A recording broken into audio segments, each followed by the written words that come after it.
ইফতারে এরকম একটা রেসিপি যদি থাকে তাহলে সবার মন জয় করে নিতে পারবেন। দেখুন কতটা ক্রিস্পি আর কতটা লোভনীয় হয়েছে। এরকম সসের সাথে খেতে কিন্তু অসম্ভব মজার হয়। আসসালামু আলাইকুম প্রিয় দর্শক, সবাইকে অনেক অনেক শুভেচ্ছা জানিয়ে শুরু করছি আমার আজকের রেসিপি। তো আমার আজকের রেসিপি হচ্ছে বাঁধাকপির ফিঙ্গার রেসিপি। তো চলুন দেখে নেওয়া যাক কীভাবে এই রেসিপি তৈরি করি। প্রথমে গ্যাস অন করে একটা কড়াই বসিয়ে নিয়েছি। এর মধ্যে দিয়ে দেব সরষের তেল 2 টেবিল চামচ,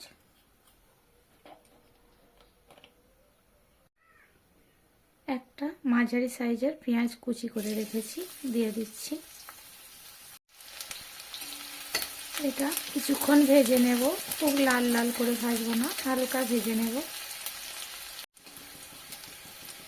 1-1.5 মিনিট ভেজে নিয়েছি, দেখতেই পাচ্ছেন।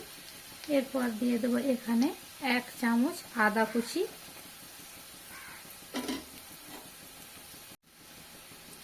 আর দিয়ে দিচ্ছি 1 চামচ রসুন কুচি। এটা নাড়াচাড়া করে কয়েক সেকেন্ড ভেজে নেব। কয়েক সেকেন্ড ভেজে নিয়েছি, দেখতেই পাচ্ছেন একটু বাদামি হয়ে এসেছে। এখন এর মধ্যে দিয়ে দেব এখানে 300 গ্রাম বাঁধাকপি। আমি খুব সরু সরু করে কাটিনি, একটু মোটা রেখে এগুলোকে কুচিয়ে নিয়েছি। দিয়ে দিচ্ছি 1/2 চামচ হলুদ গুঁড়ো। কিছুক্ষণ ভেজে নেব।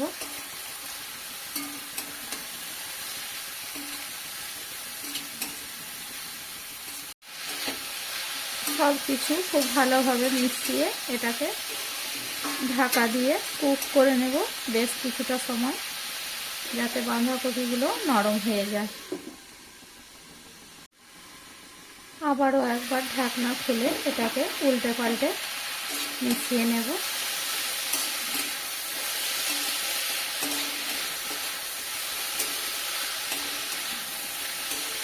এভাবে ঢেকে ঢেকে বাঁধাকপিটা নরম হয়ে আসা পর্যন্ত বেশ কিছুক্ষণ রান্না করে নেব। ঢাকনা খুলে এভাবে কয়েক সেকেন্ড পর পর নাড়াচাড়া করতে হবে, না হলে তলা থেকে লেগে যেতে পারে। এরপর এখানে দিয়ে দিচ্ছি স্বাদ মতো লবণ। লবণ খুব ভালোভাবে মিশিয়ে নেব।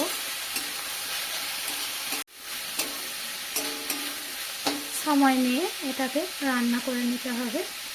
আমি লবণ মিশিয়ে আবারও বেশ কিছুক্ষণ চাপা দিয়ে রান্না করে নিচ্ছি। বাঁধাকপি নরম হয়ে আসা পর্যন্ত রান্না করে নিয়েছি,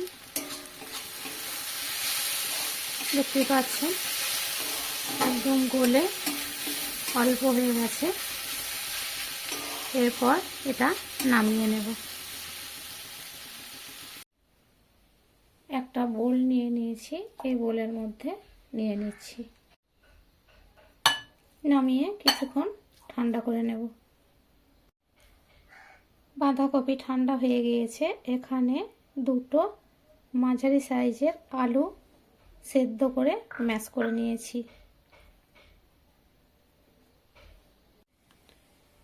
এখানে নিয়ে নিয়েছি 1/2 চামচ করে ভাজা জিরের গুঁড়ো, ভাজা ধনের গুঁড়ো, চাট মশলা, লঙ্কার গুঁড়ো আর গরম মশলা দিয়ে দিচ্ছি। দিয়ে দিচ্ছি 2টো লঙ্কা কুচি, কিছুটা ধনেপাতা এখানে দিয়ে দিলাম। দিয়ে দিচ্ছি এরকম ছোট সাইজের চামচের 1 চামচ চালের গুঁড়ো। সব কিছু হাত দিয়ে খুব ভালোভাবে মেখে নেব।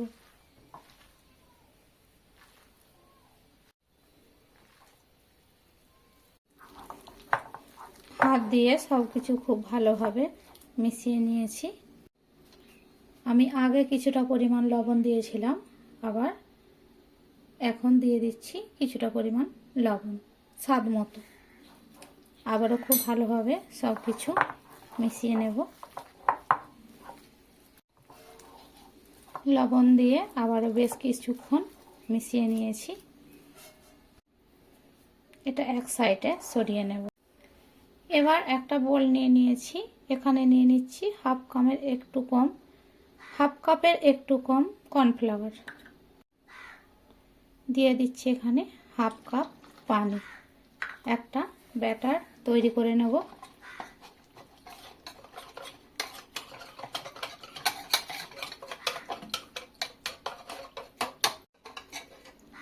ব্যাটার রেডি, এটাকেও সরিয়ে নেব।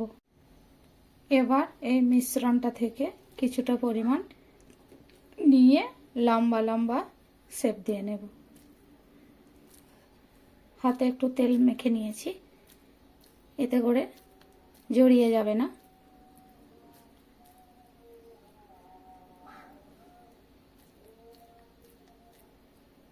ঠিক এভাবে ফিঙ্গার তৈরি করে নেব। কর্নফ্লাওয়ারের মিশ্রণের মধ্যে এটাকে কোট করে নেব।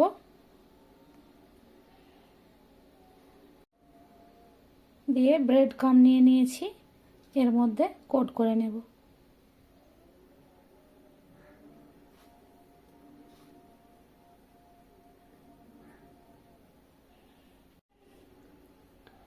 এইভাবে একটা প্লেটে তুলে নেব।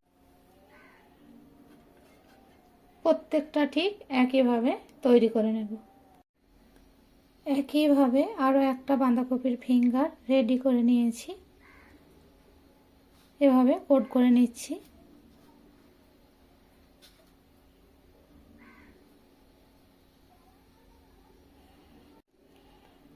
প্রত্যেকটা ঠিক একইভাবে তৈরি করে নেব।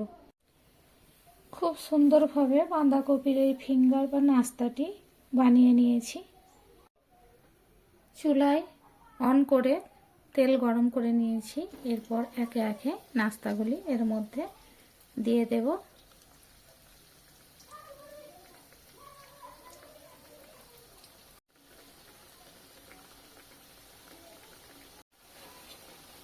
চুলার আঁচ হাইতে রেখে উল্টে পাল্টে ভেজে নিতে হবে। এটা লোয়ে ভাজা যাবে না, তাহলে ফেটে যাবে বা ভেঙে যেতে পারে।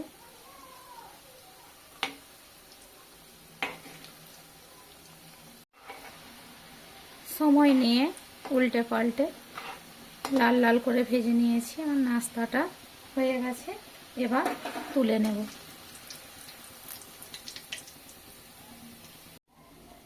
একটা প্লেটে নিয়ে নিচ্ছি। আওয়াজ শুনেই বুঝতে পারছেন কতটা ক্রিস্পি হয়েছে। বাকি ফিঙ্গার নাস্তাগুলো ঠিক একইভাবে ভেজে তুলে নিয়েছি। দেখতেই পাচ্ছেন কতটা ক্রিস্পি আর কতটা লোভনীয় হয়েছে। দেখলেন তো কত সহজেই এই রেসিপি তৈরি হয়ে গেল। তো আমার রেসিপি যদি আপনাদের ভালো লাগে অবশ্যই চ্যানেলটি সাবস্ক্রাইব করে পাশে থাকার অনুরোধ রইল। দেখা হবে পরের কোনো ভিডিওতে। ততক্ষণ ভালো থাকবেন, সুস্থ থাকবেন। আল্লাহ হাফেজ।